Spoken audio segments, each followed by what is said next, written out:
or not, we are just outside Enid, Oklahoma, and joining me today is John Lamley, who's the Research Director and Production Manager for Johnston Seed. And John, you guys sell wildflower seeds, and this is how it starts. Can you tell me about the process of growing wildflower seeds? It really starts with a lot of research in the beginning of determining what's adapted to our climate, what we can be successful growing. Same thing comes to what a homeowner might choose. You don't want to put something out there, plant something that may not survive. I mean, you can't get to this point if the plant just isn't well adapted. So we choose things that'll survive here, survive our winters, survive our summers in some cases, and then we basically see if we can, successfully, there's demand for those particular products, and then we see if we can successfully produce seed, which over the last 20-some years when we started, we've gotten to this point. We now know a lot of things we can do successfully, and that's what we do our focus on. Sometimes I'll add some new ones to see whether I can actually do it, but it's basically time-tested, proven.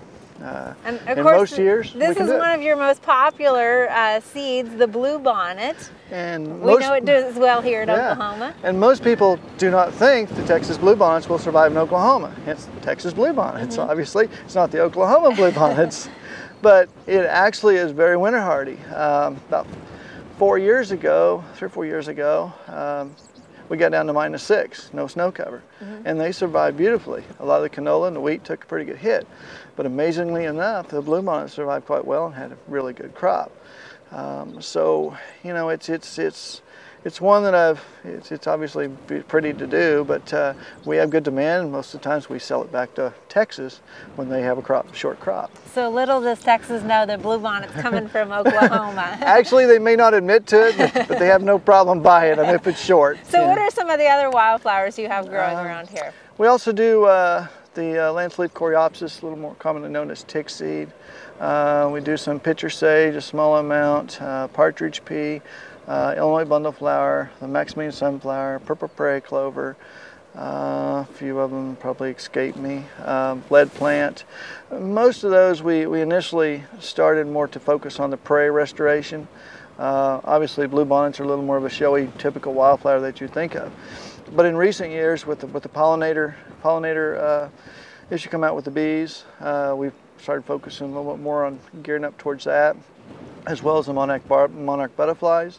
Some of those species are required for that. We don't do well, but we can offset that in our mix by growing some of these we do, and then we can always purchase those and put the blends together. Okay. So it gives us a little bit of an edge because we're growing things that maybe somebody else wants but can't do, yet we can get those, so we can work together with those companies so everybody is a win-win situation to provide what needs to be out there to the consumer. And of course, you can't forget that grasses are a valuable component. So what are some of the grasses that you guys are growing? We probably one of the biggest ones, of course, is we produce seeded Bermuda grasses.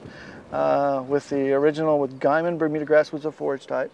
Then of course we moved into Wrangler, which is still popular. It was developed almost 20 years ago and still is great demand for it as a forage grass.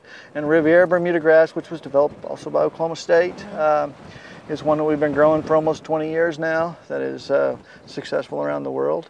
And we've recently developed some of our own. We'll have a new one out this spring called Monaco. That is very similar to Riviera, but better seed production, which should make it eventually more affordable to the consumer. And now, getting back to the wildflowers, I mean, a lot of times we don't think of them as a crop, but that's exactly how you guys treat them here. Yep. So you planted them in the fall?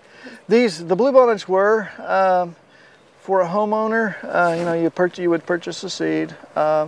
They are a little bit of a challenge to get to germinate. The seed has to be penetrated by the water, and they have a hard seed coat. So in the first year you may see 10 to 15% germination from your Bluebonnets. As time goes on, that seed will break down in the soil through natural weathering and be able to respond and get water into the seed itself to make it germinate the following year. So it's a perpetual thing. Once you get your Bluebonnet started and those produce seed, plus you have seed from the existing year, and it's a perpetual thing, you will consistently have Bluebonnets germinate over a span of many years. And of course, that's a survival technique for the wildflowers, so that they're not all germinating in one season. That's right. That's exactly right. So now they're blooming. And we're in early May here. Has the spring kind of thrown them off any? It has. They're typically a little shorter than normal. We've had, just as the wheat farmers and the canola farmers have experienced the late freezes, the bluebonnets have been somewhat affected. They're shorter. When they get a hard freeze on them, like we've had, they kind of curl up, but they bounce back. Some of those early blooms might have got zapped, but as you can see, there's more come on. Now comes the critical time, because when the blooms themselves will start turning into pods that look very similar to what a soybean would, but they're more stacked in a cluster. Or edamame for the There they go. I wouldn't eat these. the seed itself looks a little bit like a pea seed. It looks like a little gravel. It looks almost like gravel when you get it, you get it cleaned up. But we'll basically let it go to pod. We'll let it dry to a certain extent. We can't let it go completely like a soybean would and completely dry, because they have most of these wildflowers have a tendency to shatter, natural built-in mechanism. So you can come out here when they start shattering, you can hear them popping. Oh wow! And especially if you have a heavy dew or a light rain and it turns very hot, they'll just start popping. And that's not a sound you want to hear. It's not a good thing, because I've been there many times. But depending on the weather at the time, we may straight cut them and deal with some high moisture material, or we may swath them and pick them up. But it just depends on the weather and what's going to work, because last thing you want to do is get them wet in a windrow, like I said, and when they get wet, and then they're going to really pop in that windrow and you got a problem. So are these at 100% bloom yet, or they got a little ways to go. Okay. There's some that still, like you can see, if you look closely, there's some on top that haven't opened up yet. I would say we're probably at 75 to 80. Okay.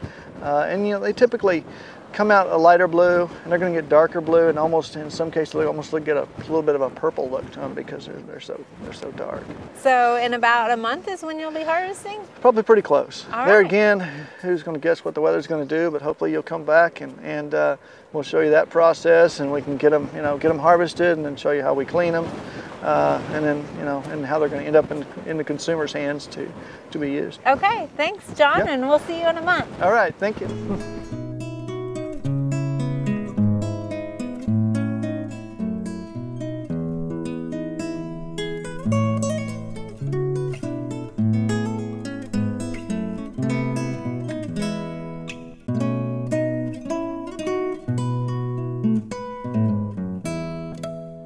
We hope you enjoyed this video. It's part of our Oklahoma Gardening YouTube channel. You can also find even more videos on our OK Gardening Classics YouTube channel. And join us on social media for great gardening tips, photos, and discussion.